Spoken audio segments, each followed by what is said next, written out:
찬양이 아주 뜨겁게 또 위층과 아래층을 어우르는 그런 찬양으로 하나님께 영광을 돌리게 해서 너무 감사를 드립니다. 또 여러분들도 많은 은혜를 누리셨은 줄로 믿습니다.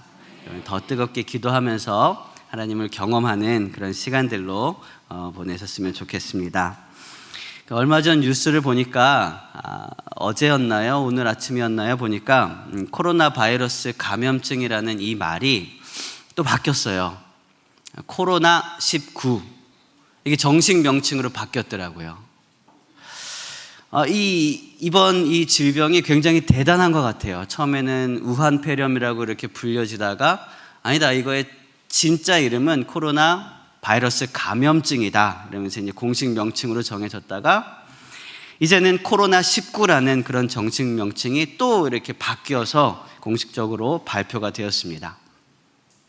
그만큼 이 질병이 지금 이 시대에는 굉장히 큰 이슈라는 것이죠. 그리고 이슈가 이슈인 만큼 이 코로나19 때문에 여러 가지 사건, 사고들도 많이 일어나고 있습니다. 정부나 아니면 각 지자체들이 위기 대처 능력을 평가받는 그런 시간이 되기도 하고요. 또 언론의 중요성이 얼마나 중요한지를 새삼 깨닫는 시간이 되기도 합니다. 그리고 국내외적인 그런 경제적인 협력까지도 우리가 다시 한번 들여다보는 그런 시간이 되기도 했습니다. 뿐만 아니라 이런 상황에 대해서 예전에 몇 년 전에 만들었던 스크린으로 만들었던 그런 영화들도 다시 대두가 되기도 합니다.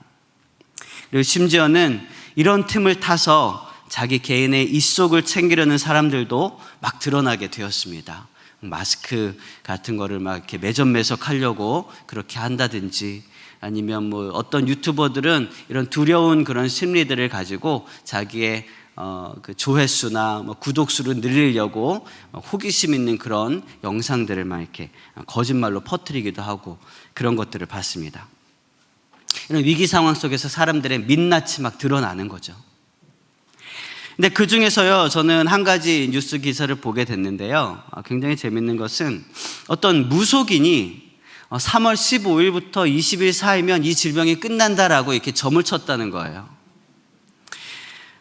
이런 어려운 상황 속에서 이런 위험하고 두려운 사람들이 두려움을 느끼는 상황 속에서 자기의 어떤 신통력이라고 하나요? 그런 신통력에 대한 평판을 높이기 위해 막 이렇게 사기를 치는 사람들까지 생기는 거죠. 사실 이 바이러스는요, 높고 습한 온도에서 살아남기가 어렵다고 하죠. 그래서 이 따뜻한 날씨가 되면 금방 이 바이러스가 또 사라지게 될 것이라는 것은 관심 있는 사람들이면 누구나 쉽게 알 수 있는 이야기입니다.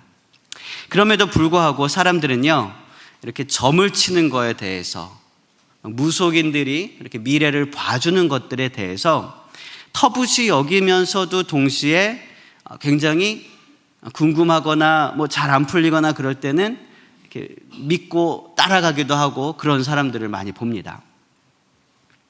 그런데 때로는요, 우리 기독교인들 안에서도 기도를 받는다든지 예언을 받는다든지 이런 식으로 말만 바꾸어서 미래를 알고 싶어 하는 경우가 종종 있기도 합니다. 사무엘의 영을 불러 올렸던 그런 사울 왕의 그런 심령처럼 그런 것 같습니다. 사실 우리는 이런 것들이 참 궁금합니다. 과연 언제인가라는 그 질문이죠. 예를 들면 이 고난과 어려움의 끝은 과연 언제인가? 이 질병과 환난의 때는 언제까지인가?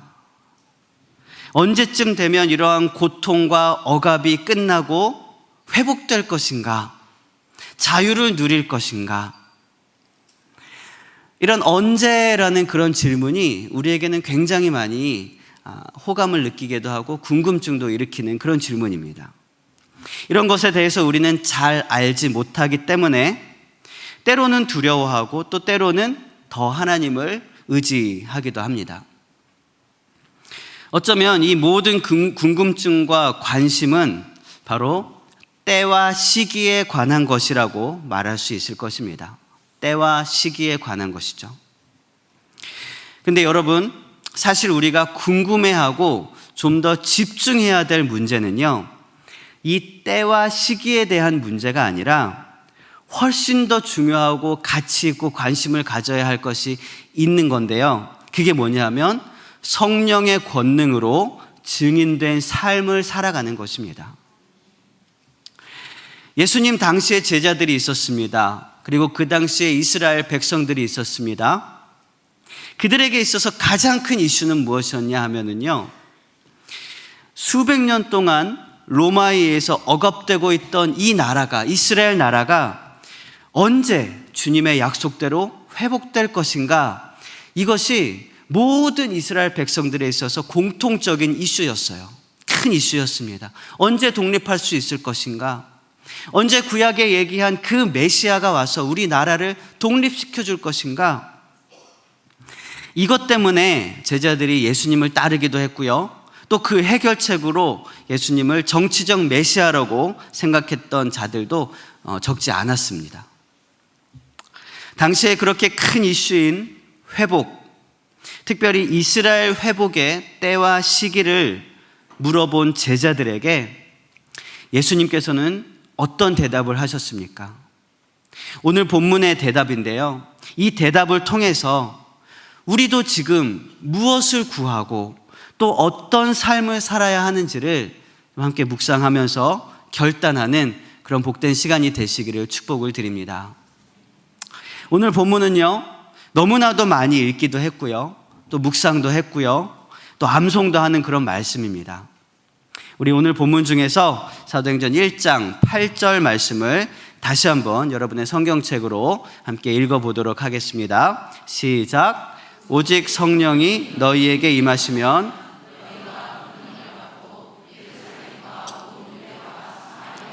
땅끝까지 이르러 내 증인이 되리라 하시니라. 아멘.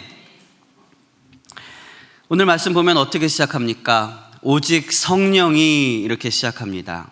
근데 여러분, 말씀을 볼 때 우리가 가끔씩 좀 낯설게 볼 필요가 있습니다.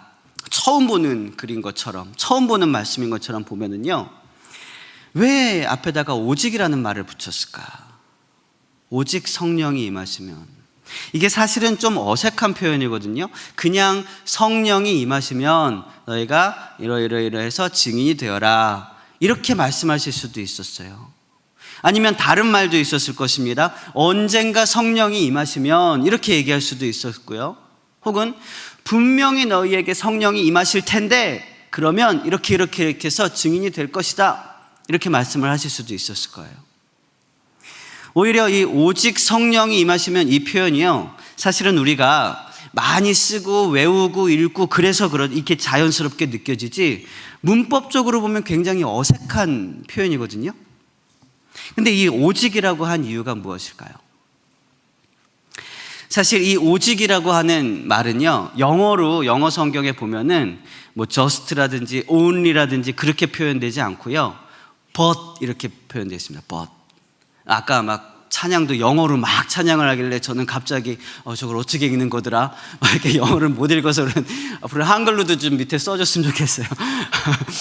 어쨌든 예, but 이라고 우리 중고등학생들은 계속 지금 영어를 배우고 있잖아요. 그러니까 영어에 익숙할 겁니다. 이 but이라고 하는 표현이 오직으로 번역이 되어 있는데요, 그리고 7절에 보면은요, 영어 성경에 not이라는 표현이 있습니다. not.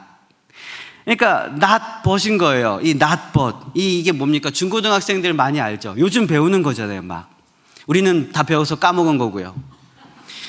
not A but B 그러면 뭡니까? A가 아니라 B다, 이겁니다. 그죠? A가 아니라 B다. 이렇게 하지 말고 이렇게 해라, 그런 표현이 not but 이겁니다. 그러니까 우리가 7절부터 살펴보면은요, 예수님께서 어떤 의미로 오늘 이렇게 말씀을 하시는지를 좀 더 자세히 알 수 있어요. 우리 여러분 성경책으로 7절과 8절을 제가 말씀드린 이 특별한 영어 문법을 좀 생각을 하면서 같이 한번 7절과 8절 읽어보겠습니다. 시작. 이르시되 때와 시기는 아버지께서 자기의 권한에 두셨으니 너희가 알 바 아니요 오직 성령이 너희에게 임하시면 너희가 권능을 받고 예루살렘과 온 유대와 사마리아와 땅끝까지 이르러 내 증인이 되리라 하시니라. 아멘. 무슨 말입니까?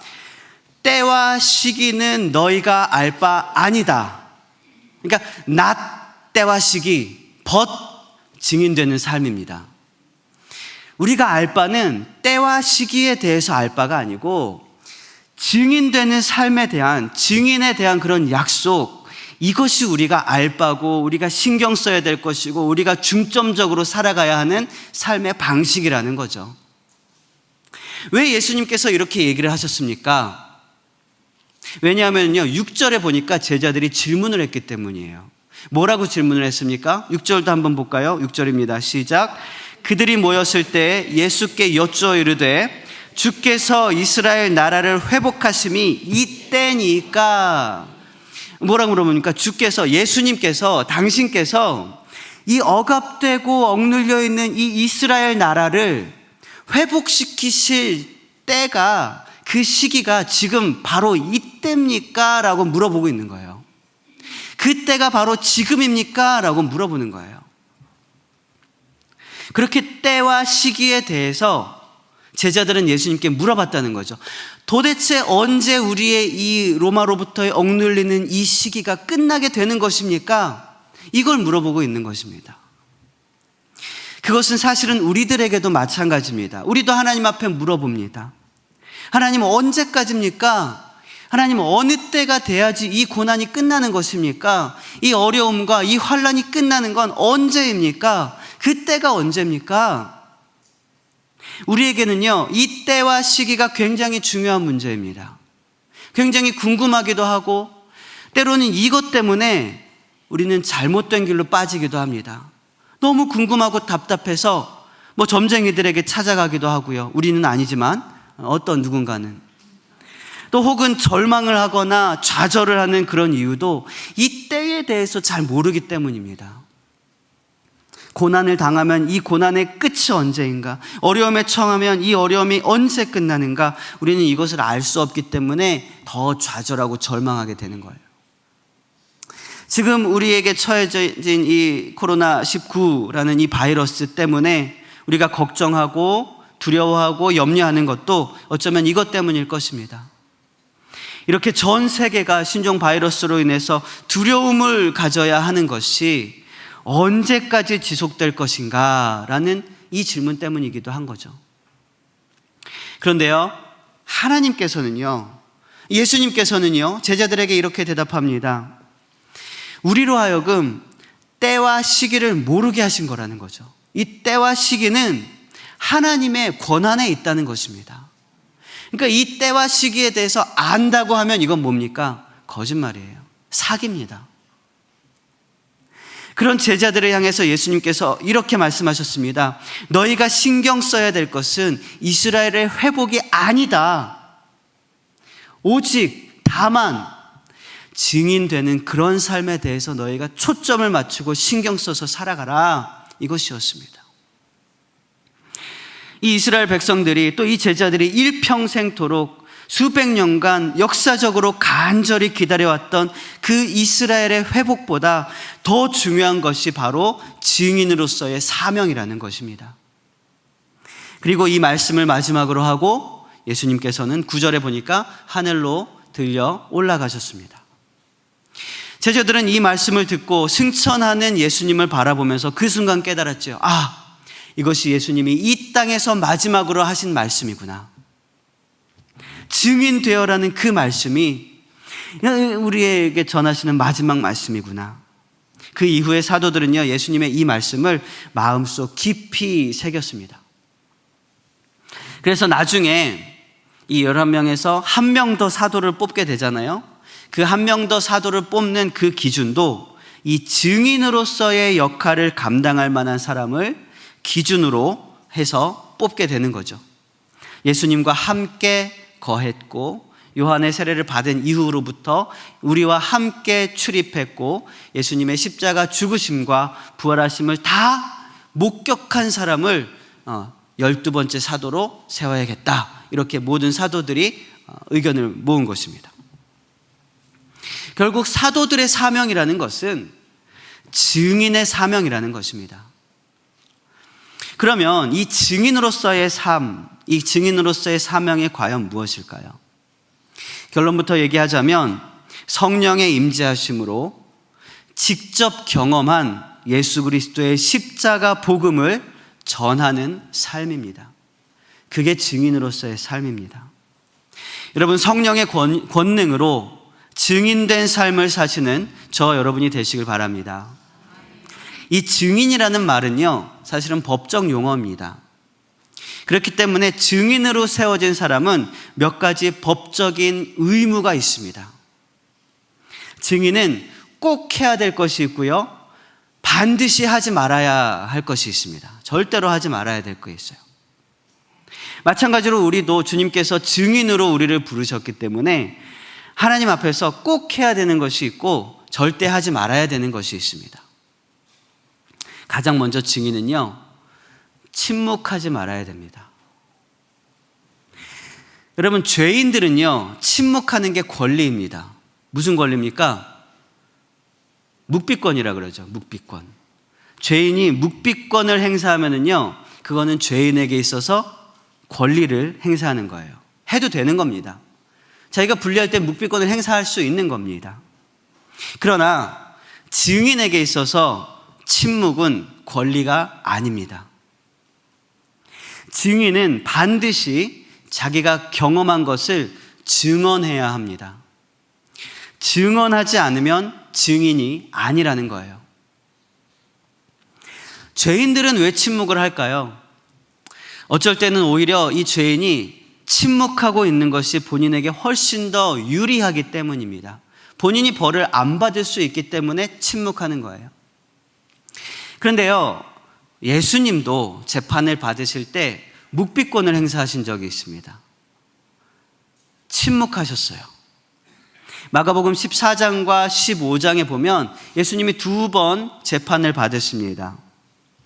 한 번은 14장에서는 유대인의 종교법에 의해서 종교재판을 받으시고요, 15장에서는 로마법에 의해서 형사재판을 받으십니다. 그런데 이 종교재판을 받을 때 예수님께서는 묵비권을 행사하셨습니다. 계속 침묵하십니다. 본인한테 계속 불리한 증언들이 나오고 말도 안 되는 얼토당토한 이야기들이 나와도 예수님께서는 침묵하셨습니다. 그런데 끝까지 침묵하신 게 아니라 여기서 대제사장이 한 가지 질문을 하는데 그 질문에 대해서는 대답을 해요. 뭐라고 질문을 했냐면요, 네가 하나님의 아들이냐 이렇게 물어봅니다. 성경대로 하면 찬송 받으실 이의 아들이냐 이렇게 물어봅니다.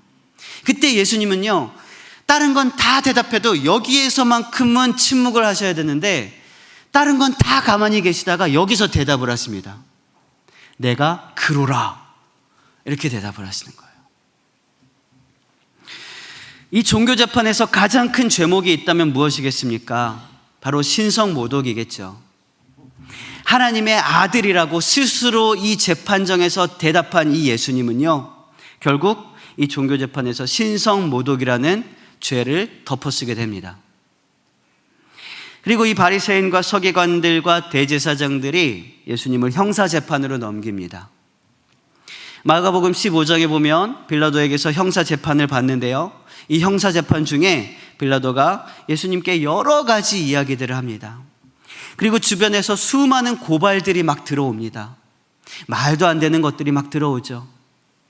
그러나 예수님께서는 거기서도 마찬가지로 침묵하셨습니다. 빌라도가 예수님의 침묵에 대해서 깜짝 놀랐다라고 표현할 정도로 예수님께서는 아무 말도 하지 않으셨다는 거예요. 그런데 그 많은 질문 중에서 딱 한 번 대답하십니다. 무슨 질문입니까? 빌라도가 이렇게 묻죠. 네가 왕이냐? 예수님은 다른 모든 것들은 다 대답하셔도 요것만큼은 대답하면 안 되는 거였어요. 그런데 모든 질문에 침묵하시다가 요거 한 가지에서 대답을 합니다. 네 말이 옳도다. 이 형사재판에서 가장 큰 죄목이 있다면 무엇이겠습니까? 특별히 로마법에 의해서 유대인을 심판하고 있을 때 가장 큰 죄목이라면 정치범일 겁니다. 바꾸어 말하면 반역죄. 그런데 여기다 대고 예수님은 자기가 왕이라고 얘기를 한 겁니다. 이건 빼도 박도 못하게 된 것입니다. 여러분, 예수님께서 행하셨던 이 재판정에서의 묵비권은요, 만약에 이 묵비권이 십자가를 지지 않기 위한 권리로 행사한 것이라면 이 묵비권은 죄인의 권리로서 행사한 그런 권리가 된 것이었을 것입니다. 그러나 예수님께서는요, 오히려 십자가를 피할 수 있는 수많은 변론을 할 수 있음에도 불구하고 그 상황에서 묵비권을 행사하심으로써 점점점 십자가로 가까이 나가셨던 것입니다. 예수님 스스로 십자가를 선택하면서 나가셨던 거예요. 그래서 예수님의 이 묵비권은요, 죄인의 묵비권과는 완전히 다른 것입니다. 여러분, 우리들은요, 증인으로 부르심을 받았습니다. 그렇기 때문에 더더군다나 우리는요, 묵비권을 행사할 수 없습니다. 가장 중요한 때에 하나님께서 말씀하라고 하실 그때에 우리는 반드시 증언해야 하는 것입니다. 여러분, 그런데요, 침묵은 금이다라는 말이 있습니다. 여러분, 침묵은 금입니까? 침묵은 금이에요. 우리는 이게 무슨 말이냐면 침묵을 통해서 굉장히 많은 것들을 우리가 얻을 수 있다는 얘기죠. 그렇죠. 우리는 침묵을 통해서 많은 것들을 누리고 얻을 수가 있습니다. 아무리 좀 부족한 사람이라고 해도 가만히 있으면 어디까지 갑니까? 절반은 가죠. 그래서 중간은 가잖아요. 침묵은 금이라는 거예요. 우리는 침묵을 통해서 좋은 관계를 형성할 수도 있고요, 또 침착하다는 그런 이미지를 얻을 수도 있습니다. 또 어떤 경우에는 여러 가지 실수를 범할 수 있는 그런 때들을 피할 수도 있게 되죠. 그런데요, 이런 말씀도 있어요. 금보기를 돌같이 하라. 금보기를 돌같이 하라. 그런 말도 있잖아요. 이 둘을 연결시키면 뭐가 될까요? 잘 생각해 봅시다. 침묵은 금이라고 했습니다. 침묵을 통해서 얻을 수 있는 많은 유익이 있다는 거예요. 이익이 있다는 것입니다. 그런데요, 우리는요, 심지어 증인으로 복음을 증언해야 하는 그 시점에도 우리는 침묵을 지킬 때가 있어요. 왜요? 침묵은 금이니까요. 침묵을 통해서 우리는 누릴 수 있는 것이 많으니까는요. 어떤 이익들을 우리가 침묵을 통해서 얻을 수 있다는 거예요. 반대로 얘기하면은요, 침묵하지 않고 우리가 복음을 증언하면 우리는 손해보는 경우가 많다는 것입니다. 참 이상합니다. 그래서 우리는요, 이 손해를 입지 않기 위해서 증언해야 할 때임에도 불구하고 침묵하고 있을 때가 참 많다는 것입니다. 내가 침묵하지 않고 복음을 증언하면 때로는 관계가 깨질 때도 있습니다. 내가 침묵하지 않고 복음을 증언하면 어쩔 때는 분위기를 망친다면서 비난을 받을 때도 있어요. 조롱받을 때도 있고요, 비웃음을 당할 때도 있습니다. 그래서 우리는 이런 손해를 당하지 않기 위해서 차라리 침묵해 버릴 때가 있다는 것입니다. 아무도 우리에게 허락하지 않은 묵비권을 행사할 때가 있다는 거예요. 그러나 여러분, 내가 침묵을 통해서 얻을 수 있는 여러 가지 유익보다 나에게 주어진 사명, 복음을 증언하는 복된 사명을 누리는 저 여러분이 되시길 바랍니다. 그것이 바로 성령의 권능으로 누리는 증인의 삶인 것입니다. 우리 누가복음 19장 말씀을 함께 읽어볼까요? PPT를 보면서 함께 읽습니다. 시작. 만일 이 사람들이 침묵하면 돌들이 소리를 지르리라 하시니라. 여러분, 성령 충만함으로 증인된 삶을 살아갈 때에 침묵이 아니라 복음을 선포하고 그리스도의 십자가를 증언하는 저와 여러분이 되시길 바랍니다. 두 번째로 증인이 하지 말아야 될 게 있어요. 뭐냐면 위증하지 말아야 됩니다. 위증. 위증이 무엇입니까? 거짓 증언입니다. 내가 보지 못했으면서 본 척하고 경험하지 못했으면서 경험한 척하는 게 위증이에요. 위증. 오히려 위증은요, 침묵보다 더 위험합니다. 증인의 자리에서 위증을 하면은요, 상대방으로 하여금 하나님의 말씀에 대해서 오해를 하게 되는 거예요. 잘못 이해하게 되는 거예요. 하나님의 뜻이 분명히 아님에도 불구하고 이건 하나님의 뜻이야 라고 이야기를 해버리면은요, 듣는 사람들이 엄청난 상처를 받을 때도 있고요, 또 때로는 진짜 이게 하나님의 뜻인 줄 알고 잘못 받아들이고 왜곡하거나 오해를 할 때도 있게 되는 거예요. 우리는 지난 주간에 담임 목사님의 설교를 통해서 고난을 당할 때, 재앙을 당할 때 우리의 자세에 대해서 묵상을 했습니다. 우리의 삶 속에 고난이 찾아오면 우리는 가장 먼저 어떤 생각을 합니까? 내가 뭘 잘못했지? 내가 뭘 실수를 했지? 잘못에 대한 징계로서의 고난이라고 우리는 많이 생각을 하는 거예요. 또 누군가가 어려움을 처하면 우리는 겉으로 말은 안 해도 어떻게 생각해요? 그 사람 하나님 앞에 뭐 이렇게 하더니 그럴 줄 알았어. 저 사람 뭔가 잘못했기 때문에 하나님께서 징계를 내리시는 거야. 가끔씩 우리는 그렇게 심지어 말할 때도 있어요. 여러분, 그런데요, 하나님은 어떤 분이시라는 겁니까? 저 높은 곳에서 우리에게 때로는 징벌을 내리시고 때로는 축복을 내리시고 막 그렇게 하시는 분이 아니라, 물론 그것도 하나님께서 하시는 것이지만 우리의 죄악됨으로 인해서 우리가 고난을 당하고 있을 때, 우리의 죄악으로 인해서, 우리의 악행으로 인해서 서로가 서로에게 아픔을 주고 있을 때 우리 곁에서 함께 고통을 당하시는 분이 바로 하나님이시라는 거예요. 우리 곁에서 그것 때문에 더 아파하시고 안타까워하시는 분이 하나님이시라는 것입니다. 우리는 이 말씀을 우리 지난 시간에 묵상을 했습니다. 그러니까 우리가 하나님의 뜻에 대해서 제대로 알지도 못하면서 이게 하나님의 뜻이야, 저게 하나님의 뜻이야 라고 우리가 막 얘기를 하는 것이 얼마나 위험한 일입니까? 욥의 친구들과 같이 잘 알지도 못하면서 정죄하고 조롱하고 비난하는 것은요, 하나님 앞에서 위증하는 것입니다. 거짓 증언하는 것입니다.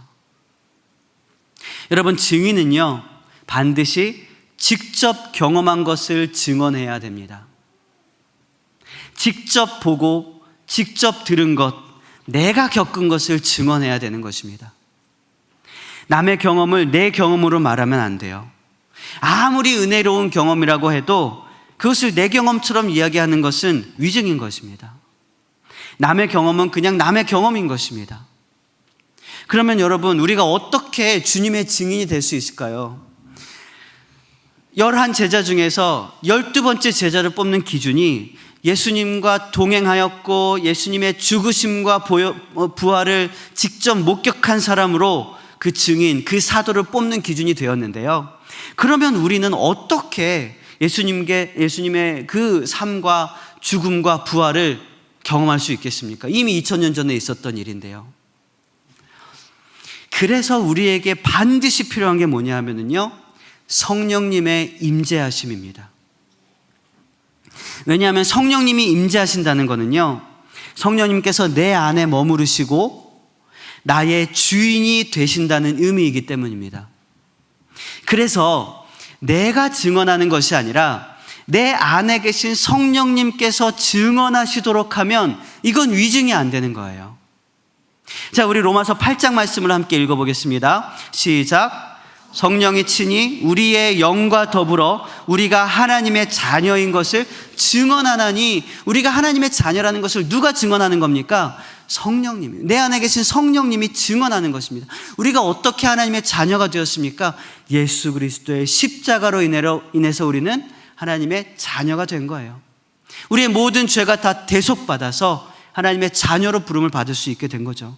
우리 사도행전 5장 말씀도 함께 읽어보겠습니다. 시작.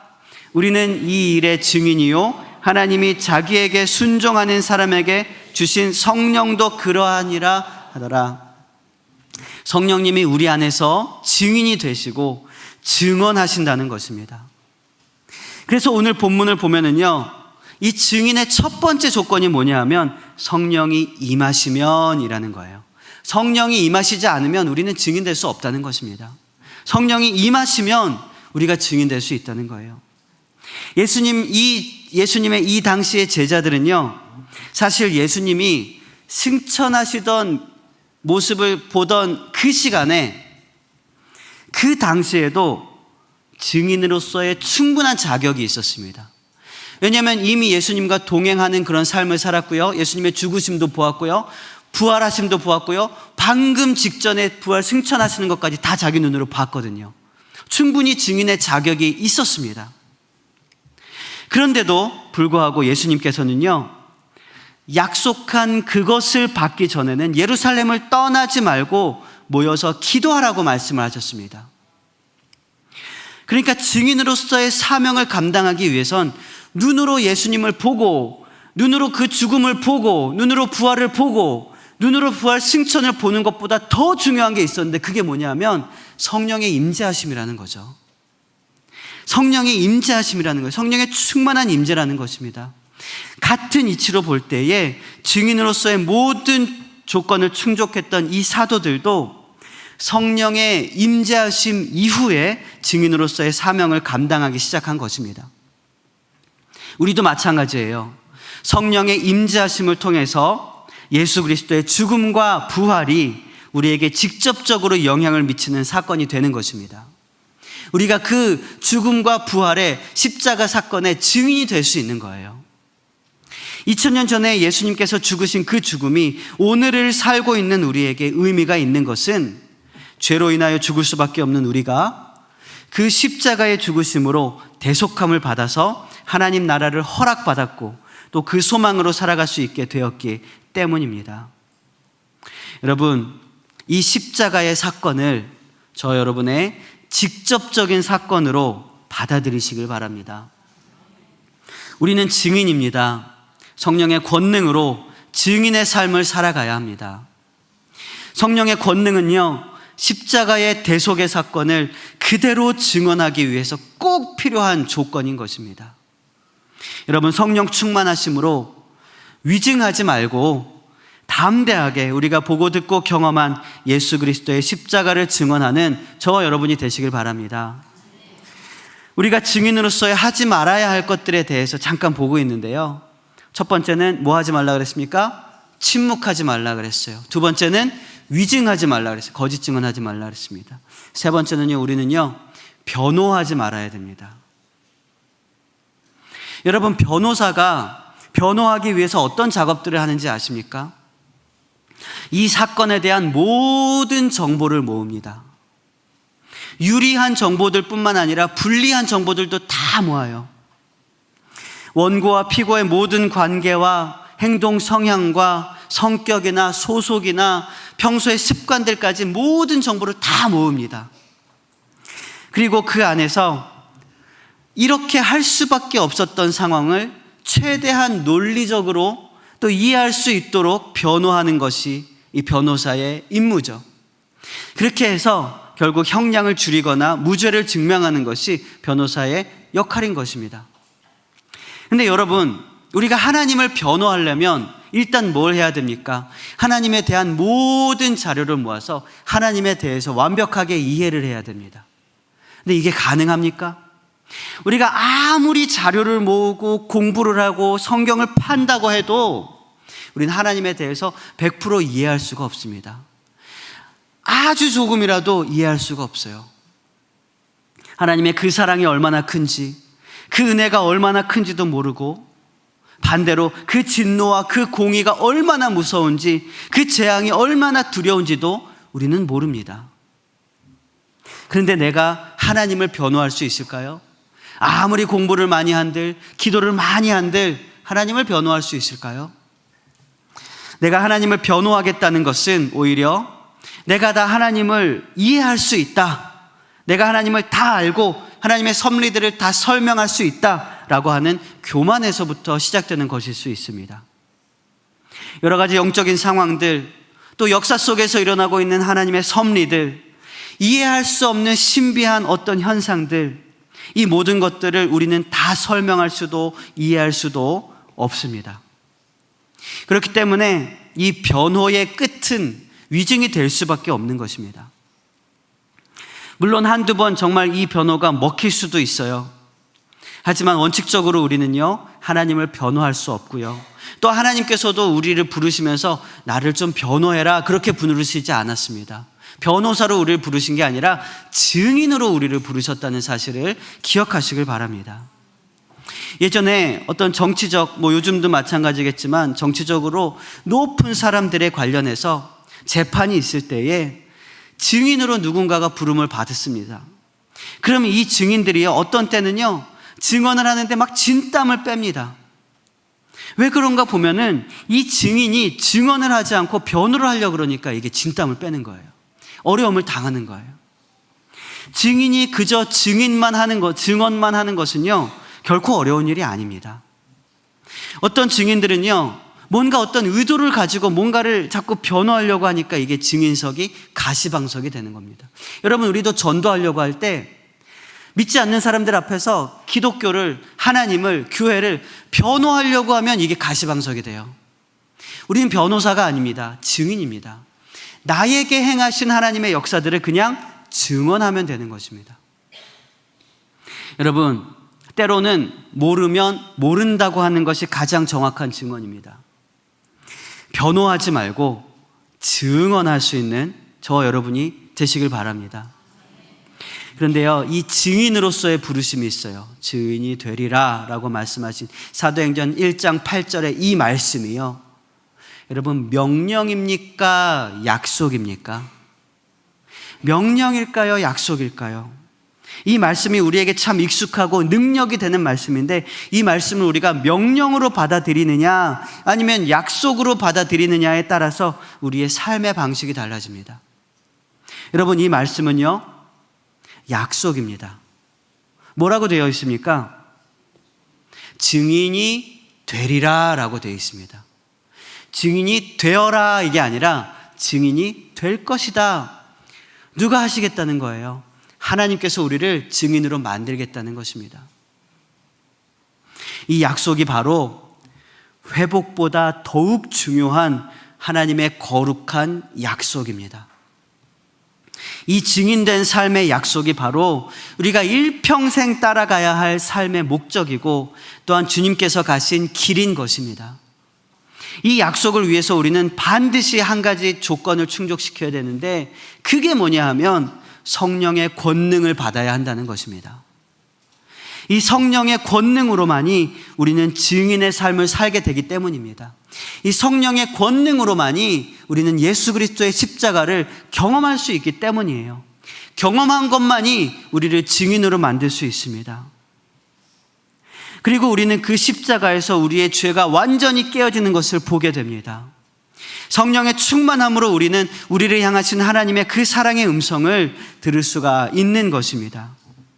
이런 경험이 있으면은요, 이런 것들을 겪을 수 있으면은요, 우리는 침묵할 수 없게 됩니다. 우리는 위증할 수 없게 되고요, 변호할 필요가 없어집니다. 우리에게 맡겨진 거룩한 증인의 사명을 감당하게 되어지는 것입니다. 그 약속이 우리의 삶을 통해서 이루어지는 것입니다. 여러분, 성령 충만하시길 바랍니다. 성령이 임하실 때 그 권능을 취하시길 바랍니다. 우리를 통해서 증명되기 원하시는 예수 그리스도의 그 복음을 우리의 삶을 통해 선포하는 우리 모두가 되시길 바랍니다. 성령으로 충만하여 땅끝까지 권능을 입고 또 주님께서 맡기신 사명, 증언하는 사명, 증인되는 사명, 거룩한 사명을 감당하는 저와 여러분이 되시기를 주님의 이름으로 축원을 드립니다.